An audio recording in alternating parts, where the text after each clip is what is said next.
सनातन जी की वाणी।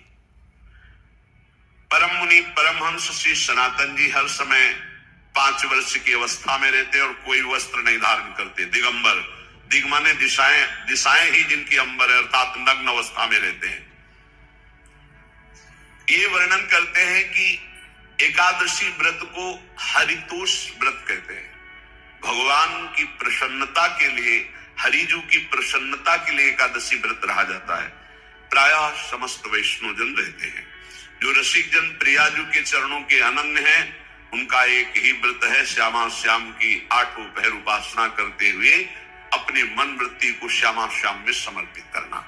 यहाँ ज्ञान ध्यान व्रत कर्म जिते सब काहो में नहीं मोहि प्रतीति, रसिक अनन्य निशान बजायो एक श्याम श्यामापन प्रीति। पर जो एकादशी व्रत रहते हैं परम धन्य है, वो हरितोष व्रत है। अब एकादशी व्रत का नियम क्या है और कैसे एकादशी व्रत का फल मिलता है, कई बार चर्चा हुई।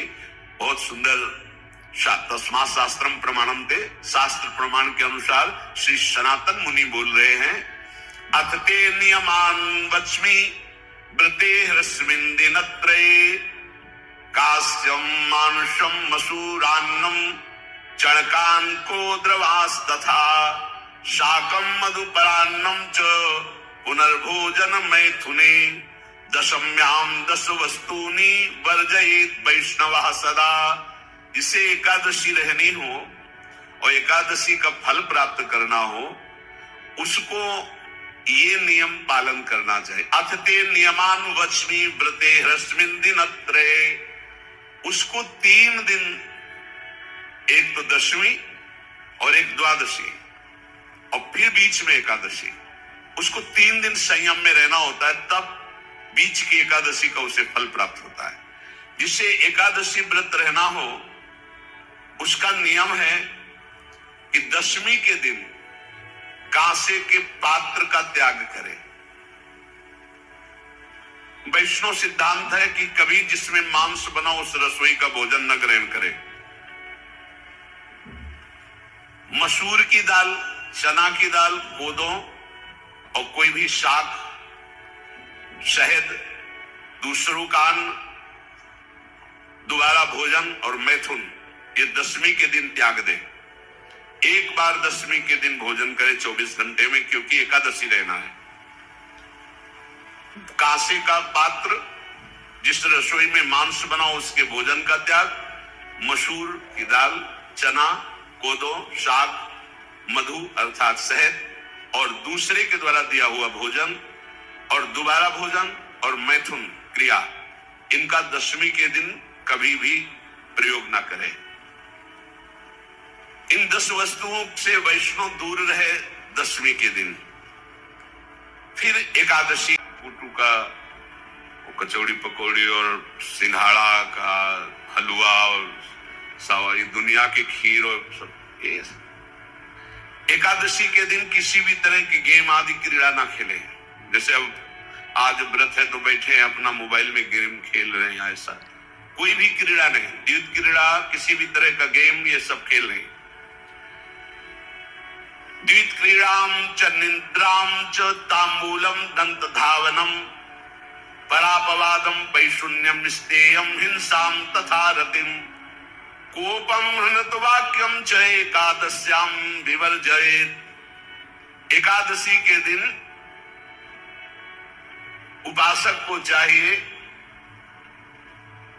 कि वो किसी भी तरह की क्रीड़ा, मनोरंजन बिल्कुल नहीं। चनिद्राम, नींद नहीं लेनी उसको, न दिन में न रात में। एकादशी व्रत, और प्रायः पुराने महापुरुषों ने ऐसा किया है। रामदास जी डाकोर के रात में जाते थे, रणछोड़ भगवान के यहाँ कीर्तन करते थे जाकर। तभी तो भगवान उनके कीर्तन पर, उनकी भक्ति पर रीझ कर गाड़ी में बैठकर उनके साथ आए थे। पूरी रात जगकर कीर्तन करना, दिन में तो सोना ही निषेध है। द्वित क्रीड़ाम च निद्राम च तांबूलम, पान खाना निषेध है एकादशी को, बिल्कुल नहीं, जो व्रत रह रहे हैं। और दंत धावनम, वृक्ष से तोड़कर जो दतून की जाती है, एकादशी के दिन नहीं। परा अपवादम, दूसरे की निंदा करना, चर्चा करना नहीं, अर्थात अधिकतर मौन व्रत धारण करे एकादशी के दिन। पैशून्यम, चुगली करना, स्तेयम, कोई चोरी करना, हिंसाम, वाणी से, शरीर से, मन से किसी को दुख पहुंचाना, रतिम अर्थात भोग करना, मैथुन करना, कोपम, किसी के ऊपर गुस्सा करना, अनत वाक्यम, झूठ बोलना, एकादश्याम विवर्जयेत, एकादशी के दिन ये नहीं करना चाहिए। एकादशी को एक बार कुछ फलाहार शुद्ध, अगर आपके पास कोई व्यवस्था नहीं तो थोड़ा दूध है, जल है, ऐसे आप लेकर, या थोड़ा सा फल ले लिया, थोड़ा सा फल लेकर के प्राण पोषण, एक दिन में मर नहीं जाओगे। कितने तो निर्जला एकादशी रहते हैं, हर एकादशी निर्जला। पूज्य श्री मथुरा दास जी निर्जला ही रहते थे हर एकादशी। चलो भैया आपकी सामर्थ्य नहीं तो जल 2-4 बार ले लो, एक बार थोड़ा सा दूध और फल ले लो, चल जाएगा काम, प्राणों का पोषण हो जाएगा। ये आचरण न करे और एक बार कुछ आहार ले ले, वो भी शुद्ध भगवद अर्पित प्रसाद। फिर द्वादशी को काश्यम, मांसम, सुराम, छौद्रम, तैलम, विदथ भाषणम, व्यायामम च प्रवासम च पुनर्भोजन मैथुने, अस्पृश्य स्पर्श मासूरे द्वादश्याम द्वादश त्यजेत। कांस के पात्र में द्वादशी को भी भोजन न पावे, जिस रसोई में मांस बनाओ उसमें आहार न ले, किसी भी तरह का नशा द्वादशी को न करे, शहद न पाए, तेल के बने पदार्थ न पाए, मिथ्या भाषण न करे और बहुत शरीर का व्यायाम न करे, बहुत थकावट वाले कार्य न करे,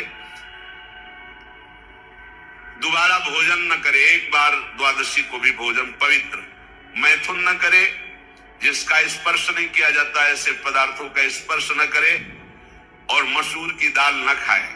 द्वादशी को जो इन नियमों का पालन करता है, दशमी द्वादशी ऐसे और एकादशी ऐसे, तब उसे एकादशी व्रत का फल प्राप्त होता है। जो इस पद्धति से एकादशी, ये जो मनमानी है सब नहीं, हर पदार्थ मिल जाएगा आपको फलाहार में, हर पदार्थ हमको बताया गया कि आपको जो चाहो सब पदार्थ फलाहार का। अरे भाई हरितोष व्रत है तो हरि प्रसन्नता के लिए एक दिन भूखे रहने बहुत आनंद आता है। पहले भगवत कृपा से ऐसी गंगा जल पी करके कुछ दिन, फिर कभी कभी निर्जला एकादशी का भी आनंद। बड़े संन्यास मार्ग में थे तो बड़े संयम से सब शास्त्रीय पद्धतियों का निर्वाह होता था। उपासक को चाहिए कि इन नियमों से व्रत का अनुष्ठान करे, मनमानी आचरण न करे। सबसे प्रार्थना जो एकादशी रहते हो, हरितोष व्रत इसे कहते हैं, भगवान की प्रसन्नता के लिए रहा जाता है, रहना चाहिए। जो अपनी आचार्य परंपरा में है, जैसे जिनका सिद्धांत है, पर रहने का सिद्धांत ये श्री सनत कुमार जी वर्णन, श्री सनत जी महाराज, ये सनत कुमार जी वर्णन की। सनत जी महाराज कह रहे हैं, यदि भगवान का आश्रय नहीं, सत्संग नहीं है, तो इन 4 में से एक हो तो नाश कर देता, फिर चारों हो तो सर्वनाश हो जाता है। यौवनम धन संपत्ति, प्रभुत्व विवेकता, एकैपमप्यनर्थाय किमु यत्र चतुष्टयम। यदि सत्संग नहीं है, यदि भगवद आश्रय नहीं है, खूब धन हो, जवान अवस्था हो, बढ़िया पद मिला हो, प्रभुत्व चलता हो और अज्ञान हो, फिर क्या कहता है? बोले चारों जहां मौजूद होते हैं वहां सर्वनाश का खेल शुरू हो जाता है।